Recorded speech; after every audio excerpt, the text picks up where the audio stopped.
Oi pessoal, na aula de hoje nós vamos ver a geometria espacial. A gente vai revisar um pouquinho dos sólidos tridimensionais. Então vamos lá, tá?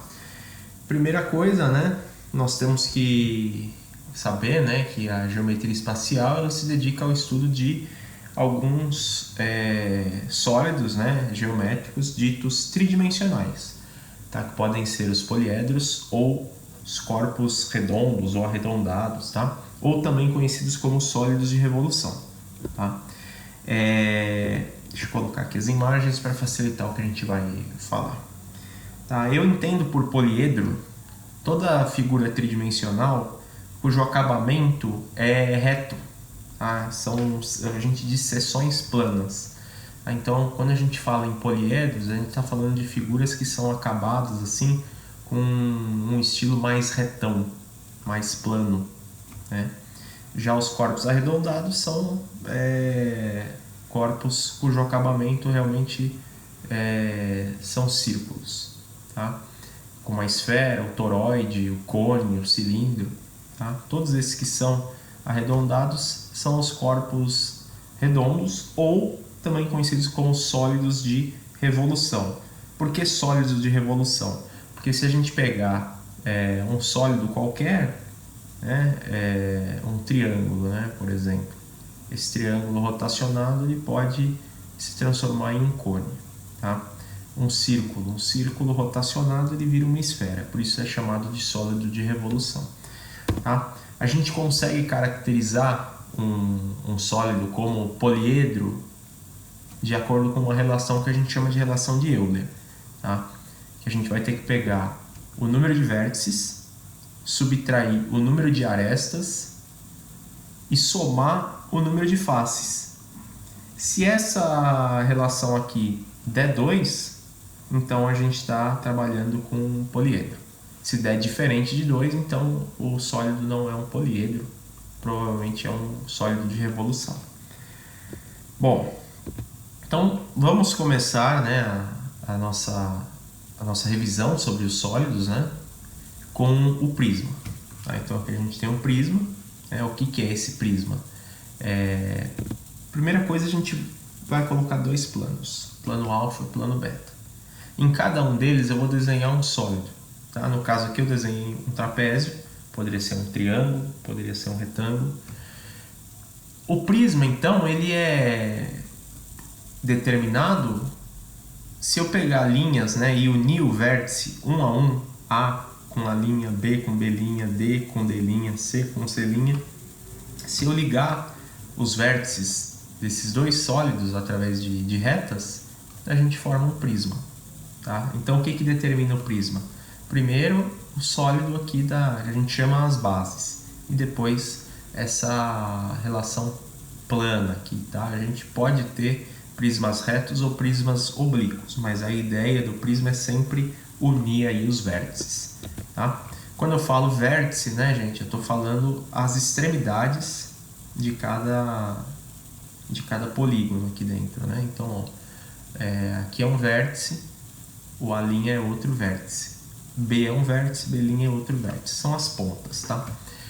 Aresta eu entendo como os lados, né? Aqui então eu tenho o lado AB, tenho o lado A', B', lado AC, lado A', C' e assim vai, né? São os lados.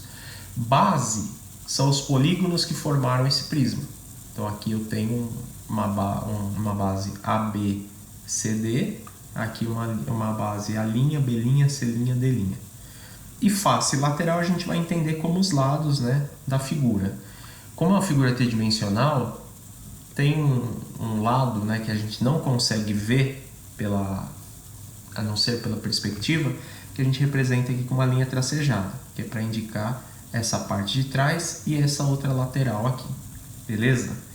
Tá? Então o prisma ele depende, né, do sólido, do polígono que forma a base dele, né? Então ele pode ser um triângulo, um retângulo, pode ser um quadrado também, ou pode ser uma figura de 5 lados, um pentágono, tá? Para a gente calcular a área e volume de um prisma, né? para calcular a área, a gente precisa pensar o quê, né? Como é uma figura tridimensional, ele tem vários lados e tem a parte de cima e a parte de baixo, tá? Então a gente chama de Bzão a área da base. O que é a área da base? É a área do polígono que originou esse prisma. Então, no caso aqui, se eu fosse calcular a área da base, eu teria que calcular a área do trapézio, né? E multiplicar por 2, porque eu tenho 2, né, polígonos. Isso é só a área da base, né? A área lateral é a quantidade de vezes que eu tenho essas faces aqui. Então, nesse caso aqui, eu teria 4 faces. Então, eu teria que fazer 4 vezes a medida aqui do lado, né? Como eu percebo que o lado é um retângulo, eu calcularia a área do retângulo, né, e multiplicaria por 4, que é a quantidade de faces, tá? O volume, né, o volume aqui eu tenho B vezes H, que seria a área da base, tá? Então, no caso aqui seria a área do trapézio vezes a altura, que é essa medida total aqui, tá? E aí a gente consegue calcular o volume de um prisma. Qualquer prisma é assim. O que vai acontecer? A gente vai ver alguns casos, né? Os casos mais comuns, paralelepípedo e cubo.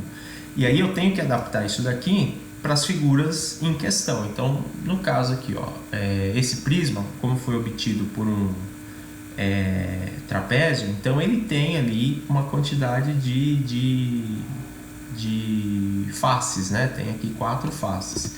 Se eu pegar, por exemplo, um paralelepípedo, já tem uma quantidade diferente de faces. Então, né, como é que a gente pode pensar, né? O que é o paralelepípedo? É um prisma de base retangular e o cubo é um prisma de base quadrada.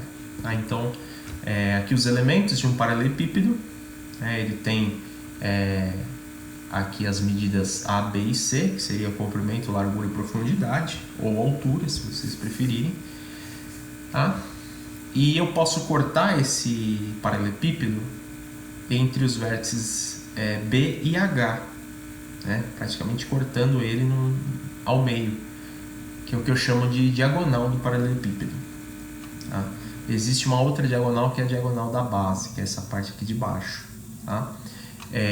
Essa diagonal do paralelepípedo, ela é dada, né, aqui pela raiz de A ao quadrado mais B ao quadrado mais C ao quadrado, que vem a ser uma razão pitagórica tridimensional.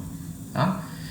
Para calcular a área de um paralelepípedo, primeiro eu tenho que pensar o que, né? O que era a área do prisma?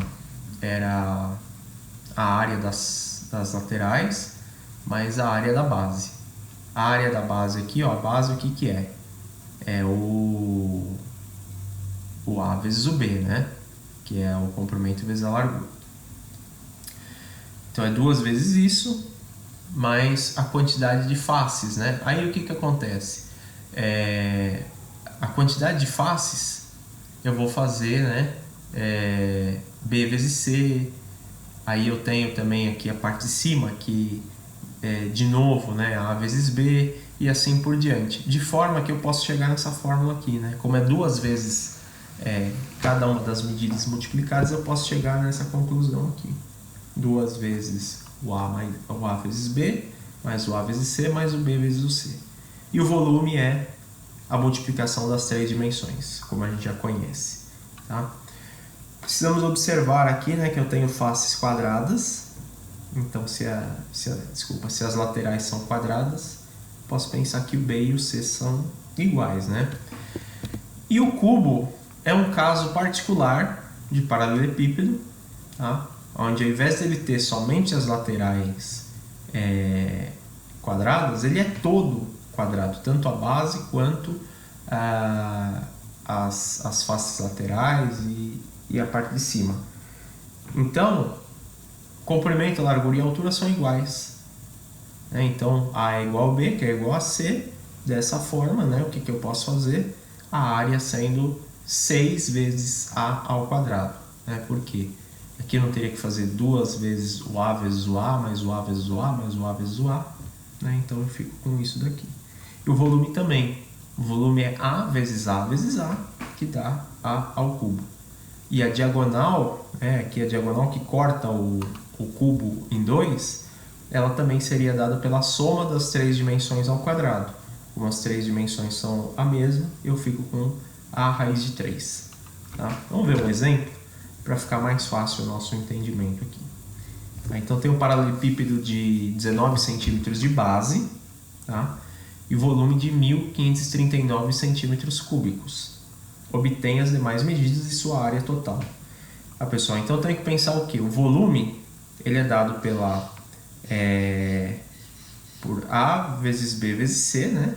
Que seria essa medida vezes essa outra aqui. Tá? Então eu não tenho essas medidas. Eu vou ter que obtê-las e depois calcular a área total. Muito bem. O volume ele é de 1.539 centímetros cúbicos. Só que eu posso pensar que o volume é dado por A, B, C. A medida do A é a medida da base que a gente tem. O B é a nossa largura, né? Que seria essa parte aqui. E o C é essa altura aqui, a profundidade, né? Como isso aqui forma uma face quadrada, o que eu posso pensar? Se o B está aqui e o C está para cima, eu posso pensar que B é igual a C. Portanto, quando eu pego 1.539 é igual a ABC, se o B é igual a C, eu posso ficar com A vezes C, que dá C ao quadrado. Muito bem. O A eu tenho. O A foi dado, que é 19. Então eu fico com 1.539 é igual a 19C ao quadrado.